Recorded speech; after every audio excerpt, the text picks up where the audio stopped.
Hello, welcome back. Scroll ചെയ്യാൻ വരട്ട് നിൽക്ക്. ഞാനൊരു കാര്യം ചോദിക്കട്ടെ.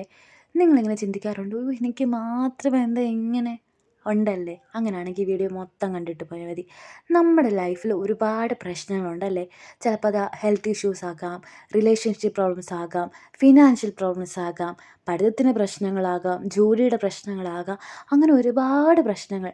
ഈ സമയത്തെല്ലാം നമ്മളെല്ലാവരും പറയുന്ന ഈ കാര്യമാണ്, യോ എനിക്ക് മാത്രം എന്താ ഇങ്ങനെയെന്ന്, അല്ലേ? ചിലപ്പം ആ വിഷയം ചിലരെ അങ്ങ് തളർത്തിക്കളയും. ആ ഒരു മൊമെൻറ്റിൽ സ്റ്റക്കായിപ്പോവും.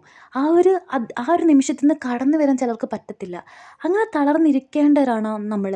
നമ്മുടെ ലൈഫിൽ ഇനിയും മുന്നോട്ട് ഒരുപാട് സന്തോഷിക്കണം, അല്ലെങ്കിൽ ഒരുപാട് ബ്യൂട്ടിഫുൾ ആയിട്ടുള്ള കാര്യങ്ങളൊക്കെ സംഭവിക്കാൻ കിടക്കുക. ആ ഒരു മൊമെൻറ്റിൽ സ്റ്റക്കായി കിടന്ന് നമ്മൾ അവിടെ തന്നെ ഇരിക്കുന്നതേ ഉള്ളൂ. ഒരു ഉദാഹരണം പറയട്ടെ. നമ്മൾ കുറേ വിത്തുകൾ പാകിയെന്നിരിക്കട്ടെ. അപ്പോൾ അതിനിടയ്ക്ക് മഴ പെയ്തു, കാറ്റായി, വെയിലായി, അങ്ങനെ ഒരുപാട് ഒരുപാട് കാര്യങ്ങൾ സംഭവിച്ചു. പക്ഷേ ഇതിൻ്റെ ഇടയ്ക്ക് അറ്റ്ലീസ്റ്റ് ഒരെണ്ണമെങ്കിലും വളരാതിരിക്കുമോ? ഇല്ല അല്ലേ? ആ കുഞ്ഞു വിത്ത് അത്രയും പ്രതിസന്ധികളെ അതിജീവിച്ച് വളർന്നിട്ടുണ്ടെങ്കിൽ നമുക്കെന്താ സാധിക്കാത്തത്?